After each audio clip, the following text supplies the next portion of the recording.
When the time comes for a helping hand, we're America's choice in home care. When you or your loved ones need assistance, Visiting Angels will be there. Good morning, everyone. Welcome to our coffee chat. My name is Mary Ellen Wilson. I am your business development manager at Visiting Angels. Visiting Angels has offices in Gaithersburg, Silver Spring, Edgewater, Washington, D.C. So we are kind of all over the place. One thing that we have really been missing on the marketing team is being out and about in the community and talking with some of our wonderful, wonderful clients as well as our care partners. So a few weeks ago, the marketing team thought, you know what? Why are we letting this COVID prevent us from seeing our friends? And we have put together a series of virtual Zoom events that we call coffee chats because it's casual, it's fun, and we like our coffee. So there you go. So today we are super excited to be talking to the one and only Topper Shutt, Chief Meteorologist at WUSA Channel 9, and a great friend of mine, I may add. So Topper, welcome. Good morning. Good morning, Mary Ellen. Good morning, everyone. Happy Tuesday. Happy Tuesday to you. So what we're going to do today is we are going to be talking to Topper about the sandwich generation, but even before that, we're going to be talking to Topper a little bit about his career in the weather. I think it's kind of interesting. You don't meet many meteorologists in your life, and I feel like Topper is someone who has had a passion for weather since the beginning. So we're going to go through and Topper will share with us some of his experiences. And then we're going to jump right into the topic of the day, which is navigating your way through the sandwich generation, the challenges and the joys. So we'll start off with a definition, and then we're going to jump right in to exactly what the sandwich generation is all about. So Topper, welcome. Tell us about you. How did you get started in your career in weather? Have you always wanted to be a meteorologist? Give us the goods. All right, I'll try to do this in 2 or 3 minutes. But yes, as Mary Ellen mentioned, I've always been interested in weather. I built a weather station when I was 8, and I started forecasting when I was 10. I watched as many weather buffs do, watched a local weather guy on TV when I was little, and he explained things to me. And I was able to look at the newspaper and look at his broadcast and put together a little bit of a forecast. However, I didn't take a straight path to meteorology. I was going to do law and then decided not to do that. And so after graduating college, I went to CNN. And I'm not going to date myself here, but when I went to CNN, they were just on the air, and they were hiring 26 new people every 2 weeks. It was an insane place to be, a great place to be. It was in Atlanta. And I ran camera for a while, which was great, and hung around the weather department, which was great. And the weather department at that time was Nick and Flip and Dallas. Dallas is still in Los Angeles doing weather. Nick is still in New York doing weather, and I've come home to DC to do weather. Flip, I'm not so sure. He was still in Atlanta. He was still in Atlanta. I don't know what Flip's doing. Flip's Spiceless. Anyway, so hung around the weather department. Long story short, someone got sick, and my buddy Nick, I called him. I said, "Don't answer your phone." He didn't answer his phone, and he put me on the air at CNN. And then I got a job in Knoxville, Tennessee. As a local weatherman. I went back to school for meteorology, and then I went to Greensboro, North Carolina, just for 13 months, and then we came back to DC. So I came back to DC in August of '88. And really, that guy that didn't answer his phone is a very, very good friend of mine. Boy, I was going to ask that. Yeah. Huh. I'm surprised he still speaks to you. No, he did me a solid. He really did. And he was still in school. He was so young. He hadn't finished undergrad yet. He was hired at CNN. So he was actually finishing college in Atlanta, and they hired him. And so I hung around the weather department, and he taught me a ton about forecasting. So I knew a ton about meteorology before I went back to school, which was actually very helpful. And I don't know, I guess some folks on the chat may know the name Gordon Barnes. Was in DC for many years. And CNN hired Gordon Barnes, and Gordon Barnes would call in sick every Monday morning, and that's how I eventually got on the air, because they would just call Nick in, and I just beat him to the punch. I said, Nick, don't answer your phone. And he didn't. And they go, oh, and they go, what do we do? And I go, well, I'll do it. And they put me on. But yeah, it's been a lifelong passion, and it's great. And, you know, I suspect when I'm done, I'll still look at weather data every day. It's just fun. Absolutely. Well, I find it so amazing that, you know, you have this passion, but yet you thought, well, I'll go into law, probably because that's what you were supposed to do, and then veered off and realized, you know what, that's not what I want. And so often, especially in my children's age group, in the young adults, you know, they start off doing one thing and then the trajectory changes, which is so interesting to me. And look where you could end up. So terrific. Well, Topper, my first question to you is, before we really get into it, will we ever see another big snowstorm in the DMV? Yes, but I don't know if it'll be next year or the year after. We're in a bit of a snow drought. Listen, I had a very tough winter because snow is my favorite thing. Mine too. But it was pretty tough this winter. Yeah, it'll be back. Don't worry. Okay. Remember, the snowiest winters are often not the coldest winters. In fact, sometimes the snowiest winter is a little bit above average. So it just has to be the right pattern. But yes, I'm feeling pretty confident. I'm thinking, if not next year, year after. There you have it. You heard it here first, folks. So terrific. We are holding you to it. All right. So Topper, I always like to ask my guests before we really get into it, a fun fact about you. So Topper, share a fun fact about Topper. A fun fact. I like to do yard work and handiwork around the house. In fact, during the quarantine early on, I painted the whole downstairs of the house. I would just paint one night, and I'd wake up and the furniture would be back and the pictures would be on the walls, and the girls would be like, the paint fairy's been here. Wow. So I like to paint and do yard work and work around the house. Nice. So you're definitely someone that we'd like to have around in our homes. Fairly handy. I don't do electricity, but no electrical, but yeah. Everything else. Terrific. Yeah, I put in a couple. I'm sorry. You mentioned your girls. I keep talking over you. That's okay. Go ahead. You mentioned that your girls were the painting fairy. So let me just explain to everyone. So Topper has his adult children home. He does have 3 girls due to this coronavirus world that we are living in. He has also moved his mother-in-law into their home, and that makes Topper part of the sandwich generation. So let's get into it. The sandwich generation, by way of definition, are people who have children that they're taking care of, as well as older parents that they are taking care of. So they're in that sandwich. We call it the sandwich generation.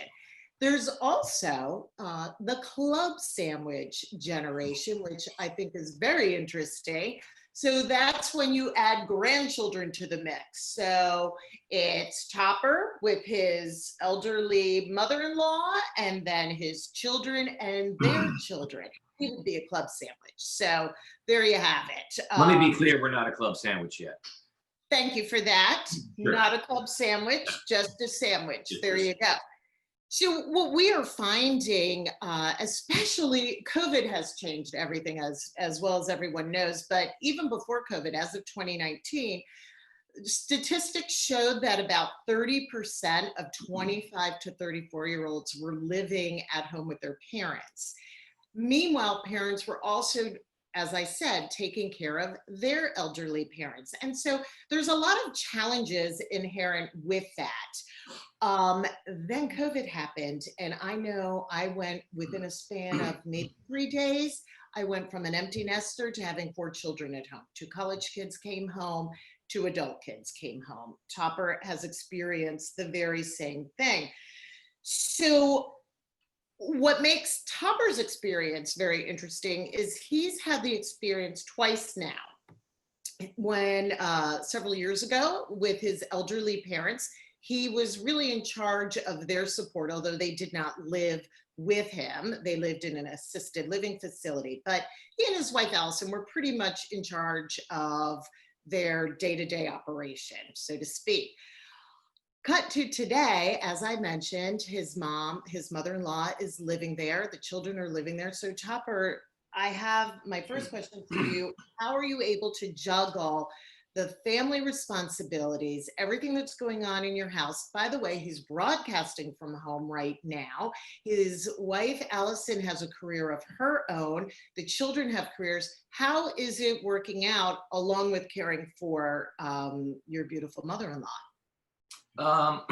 Well, first of all, technologically, 5 years ago, we wouldn't have been able to broadcast from home. There'd been no way. Agreed. The internet is so robust now that I just assumed, in fact, I would have to go to work in the building, but they set it up so that I'm out here. In fact, they set it up so that 46 people could go live from their home, which is insane. I mean, in old TV days, if you go live, you have 2 to 3 or 4 live shots. That's a huge deal. But to have the option of 46 is crazy. In the IT and the engineering department did a heck of a job. So it's tough because I'm in one room. I mean, I'm looking now in the living room and there's yoga going on. There's 3. The living room's become the gym. Dogs right there chewing a bone, watching them do the yoga. Most of them work at the dining room table. That's the office. And then some of them do work in their childhood bedrooms, although they don't like to take calls on those. They feel weird. And there's a desk you can't see in the corner over there that is my mother-in-law's desk, so she's my office mate. Nice. Yes. So it's working as well as it could work. I like having the girls home. We have a great time at dinner every night. And you stop and think about it. Once your kids leave for college, you probably don't see them anymore, maybe a week at a time if you go on vacation somewhere. So to have, 8-9 weeks with them has actually been, I think, fantastic. So they're getting a little antsy, but for the most part, it's working okay. There's some times when you have to tell people, but for the most part, it's working okay. And again, with the internet, I mean, it would not have been possible. Right. So what are some of the challenges? Because I know that, like you said, with technology being what it is, we are very blessed to live in this day and age. But there are some challenges for most people being in, situated between 2 different generations and navigating through that. Have you found any challenges or stressors? Well, I think it comes down to a couple of things comparing my mother-in-law to, say, my mom. Mom was not in the greatest of health when she was at the end of her life. She was on oxygen, I think, the last 5 or 7 years. So that's kind of an issue. And quite frankly, she wasn't very nice at the end of her life. And my mother-in-law is exactly the opposite. She takes walks outside. She's 90. She's independent, cooks her breakfast, makes her lunch, and we'll make her dinner. We have dinner with her every night. So there's no physical ailments that really can affect how you care for them and how they, react to having that ailment. So we are very lucky at this point where Alice is healthy and independent. I mean, she moves a little slow. She's 90, but she moves, and she makes sure she moves every day. But she moves. Make sure she moves every day. You know, and she's reads a newspaper every day, so it's great. You can talk current events with her, and you know, she's very bright. So it's as good of a situation as you know you could have, I think, in terms of that. Now, will it, Right. you It know, does sound, downhill? yeah. Might, and we put some bars in her shower. She said she wasn't unstable yet, but she wanted them. So we put some, you know, grab bars in the shower, and I told her, I said, well, I said, I have an extra one. I said, I'll put that by the toilet if you need it. And she says, I hope I'm off this earth by the time I need a grab bar by the toilet. So And she's funny too. oh, There she's you funny. go. And I said, well, if you're not, I'll install the grab bar. Absolutely. So it sounds like you really facilitated making her feel welcomed. What are some ways that you did that? Because, you know, for our older parents, there may be some resentment there in terms of losing their independence and having Yeah. to depend, you know, that whole role reversal. Oh yeah. I mean, well, I stop and think about the whole process. It's not, you know, great. I mean, it's like, you know, you're going backwards from a house to an apartment or whatever. What I did was I called her and I said, do you have a favorite color? And she picked a color. So I painted the guest room and made it her room. And she brought her curtains down. She brought her furniture. She was stressing about furniture. I just said, bring what you want. If it doesn't fit, we'll store it or give it away, you know, but don't stress about it. So we did that. So, and my daughter, my middle daughter, did a diagram of the room for the dimensions, so she could then before she came, okay, the dresser can go there, the bed can go there, and that made her feel kind of nice. And we showed her the closets and measured the closets for. Gave her some control of the whole process. Right. Yeah. And I think that's important because, you know, you lose a lot, and that's, you know, kind of sad. But I'm taking notes because she's aging very gracefully. That's wonderful. Great genes, it sounds like, too. Yeah. So she is very independent. So you are quite lucky. A lot of our viewers, however, are sandwiched between generations where the elderly parent, whether they live in the home or not, are not independent. And so there's a lot of stressors for them of keeping up with it and getting to the house every day if they're not living in the home. So we hear about the challenges so often, and it's funny because you've already been talking about some of the joys, but I do want to say specifically, what are some of the joys that you've experienced with having both generations home at the same time?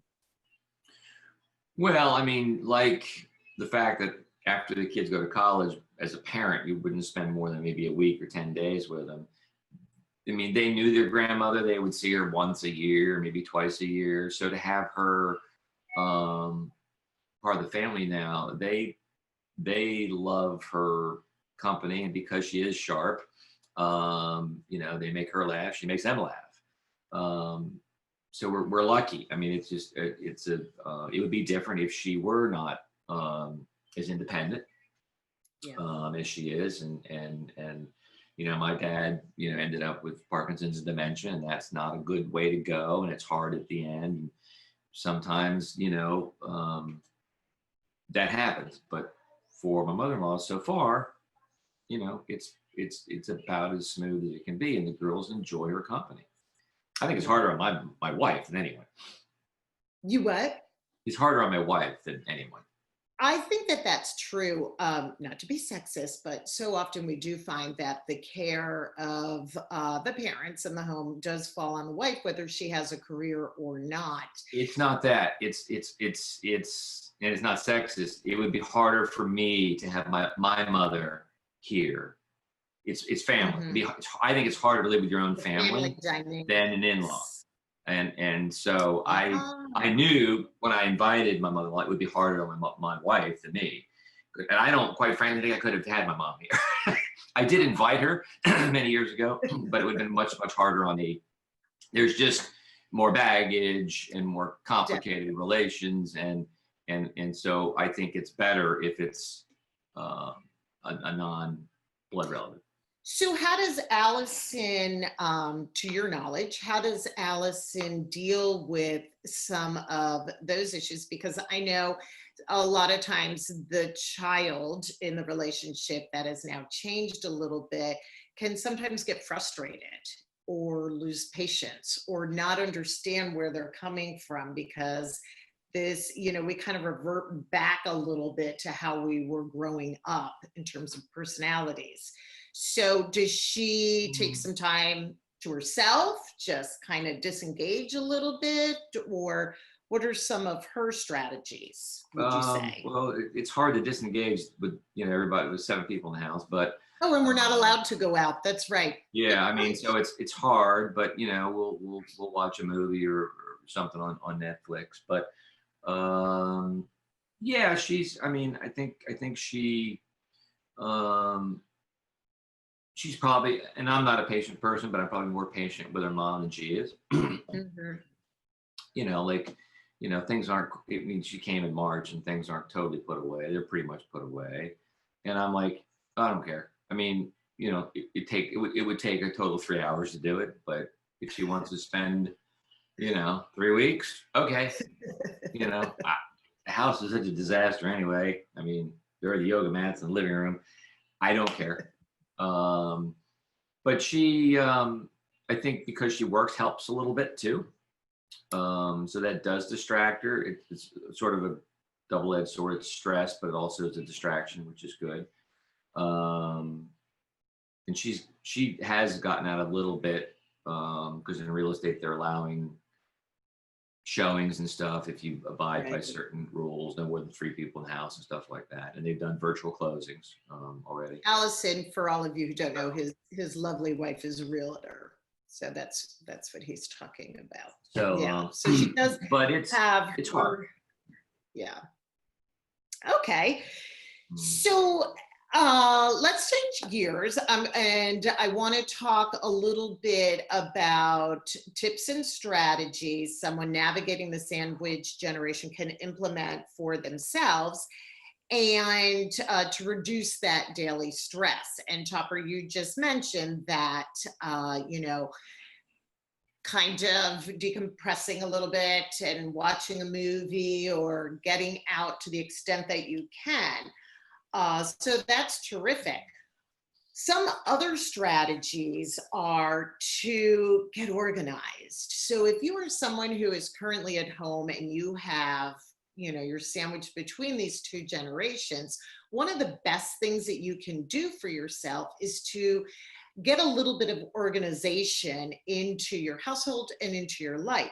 So, where your older parent is concerned, you really want to adopt a record-keeping system for them, for all their medical records and their financial documents, whether it's digital or just using a binder. Becoming organized will save so much stress, because clutter is a stressor. I think we all know that. Another way that you can stay organized, what I've been reading and hearing about, is another stressor that comes up is having to keep long distance family members in the loop and know what's going on. And it can end up being 3 or 4 conversations a day if, God forbid, your elderly parent is not in good health. And so you're trying to keep up with that. So keeping long distance family members in the loop, again, you can organize that by having family chats or Zoom calls like this, or a Facebook page, or Google Docs that you upload every day, or whatever the case may be. And also just keeping to a schedule and a routine. And we've heard this throughout especially this COVID pandemic, where if you can keep some sort of routine, you're going to be able to navigate through your day so much better with less stress. I know for us, like I said, we went from 0 to 4 children in a nanosecond, and having, my 2 youngest were still in school, they're college age. That's wrapped up now, but having them still doing their online classes really, really helped. And if you have an elderly parent at home, as Topper said, his mother-in-law takes walks every day. She's got her desk in his office where she does her thing, which is really, really wonderful. But even if your parent doesn't have that capacity, just having a schedule in place for tea time, sharing a cup of tea with them, or time in the day where you're talking about current events to keep them a little bit active and their brain going. The second strategy that I have is to set expectations. And this is really important, especially with young adults living at home. I find that one of the biggest changes for me, and I know Topper is opposite because he has girls, I have mainly boys. When we go to sleep at night, the kitchen is pristine. When I wake up in the morning, it's as if there were 3 more meals cooked and left during the night.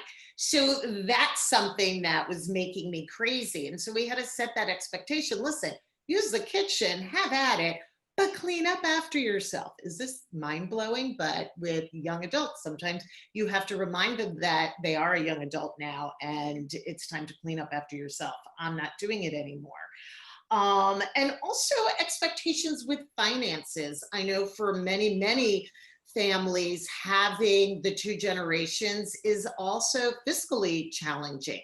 So to set up expectations with your young adults, will you be contributing to food or to rent, etc.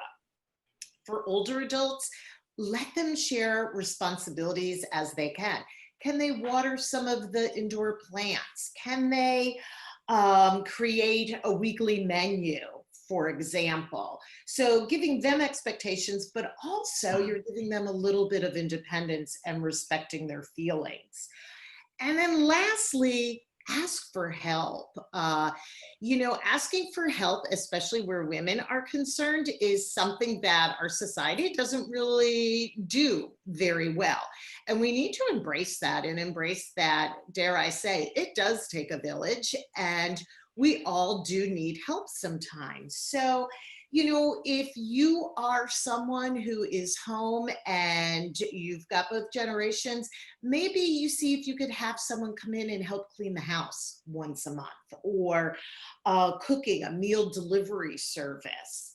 Also, of course, there are services such as visiting angels, where we can come in and provide respite, give you a chance to go out and do what you need to do and stay with your loved one during the day. And guess what? Montgomery County even has a respite service through the ARC of Montgomery County as well, that will provide you with respite hours if you are a non-paid caregiver. So that's something else to think about. And of course, taking time for yourself and self-care as you can, even if it means getting up 20 minutes earlier in the day so you can meditate or journal, it will do wonders for the rest of your day. So those are some of my strategies. Topper, before we go to any questions that may have come in from our viewers, I do have to ask you if there's one piece of advice, because you've had a not so great situation and now you're in a pretty good situation in terms of your elderly parents. If there was one piece of advice that you could give to other families navigating this, what would that be? Well, as you mentioned, organize your parish. So you have to have docs of the doctors, the meds they're on, and share that with the other siblings. The most important thing I would say is make sure you have a living will in place, so there's no questions when things get bad. Right. If you're geographically nearest your parents, which I was, so I became the bill payer. Make sure you have the power of attorney and have a conversation with your siblings, and obviously if they're 3,000 miles away, they're going to give you a power of attorney. Happily. Yeah, happily. Have at it. Yeah. But the living will is really important, and that's something that you should discuss with your parents well before any decline. But if not, it's just easier. It's a tough time, and if you know what the procedures are, and the doctors know, and the facility knows, then it's a little bit easier. Right. And I will say this: we've been doing. My daughter's idea for the quarantine. Someone picks a topic they're passionate about, and they do a PowerPoint presentation for 15 minutes in front of the family. And we've done 5 or 6 of these, and it's kind of interesting and it's kind of fun, and you learn a little something, and it just kind of takes your mind off of the quarantine. So that's just a little tip for the quarantine. But the living will is extremely important. And also, I would say that when they go to the doctor, you have to go with them and be present in front of the doctor. You cannot rely on their recall. And I don't like it being alone anyway in a doctor. It's always good to have someone else there. And so you can ask questions that they may not ask. And then if they say something, you can say, no, Mom, I was there. This is what he said. Right. He did not say that. He prescribes this. This is your medicine. And this, so, and that was a battle too, having them take their medicine. They wouldn't, well, Dad would, but Mom gave it to Dad. But the living will and organization, important. Great advice. Yeah. Great advice. All right, let's see if we have, let me open up if you have a question, you can go ahead and put that in the chat box. And let me take a look. So the first question I have, Topper, refers to weather. What's your favorite kind of weather? My favorite kind of weather is snowstorms. I think I know. Yeah. I mean, I love it all. And in Maryland and the DMV, we have everything, which is great. But just remember that our 24-hour snowfall record is bigger than New York, Chicago's, Detroit's, and Minneapolis. So we get big storms. It's not often. Just not often. So, but not Buffalo. Okay, yeah, you didn't mention. Okay, all right, okay. We'll let that go. We were probably close. No, I don't know. Maybe. I'll look that up. Well, I will tell actually, I'll tell a fun fact because I did not tell a fun fact before I see if we do have any other questions. Fun fact, my husband has known Topper literally all his life. They shared a playpen together when they were babies. So Topper was in our wedding, which took place in Niagara Falls, New York, where I am from. And it was a beautiful May day. So we thank Topper for bringing us, because it had been a stretch of like 2 weeks straight of rain and horrible cold weather. So at the reception, of course, everyone was thanking Topper for the beautiful 70-degree sunny day that he brought us. And that was on May 6th. We woke up on May 7th to 2 inches of snow on the ground. So it quickly turned into, geez, Topper, what'd you do that for? So that's Would you have preferred it the other way around? All right, so let's wrap this up. Yeah, I know, we switched it. We switched it fast, yeah. If you switched it, you've been in trouble. So I don't see any. And just for fun facts, that May is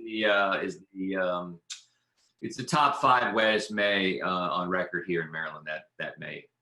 I remember. I believe it rained 21 days straight or something crazy. Yeah, it rained 22. Like it rained 22 of the days. Yeah, of the month. Yeah.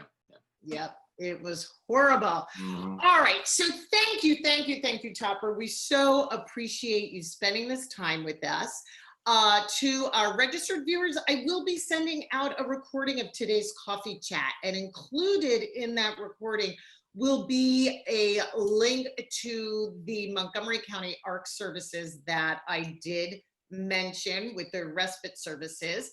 And of course, a link to us should you want a no obligation consultation about whether or not home care is right for you.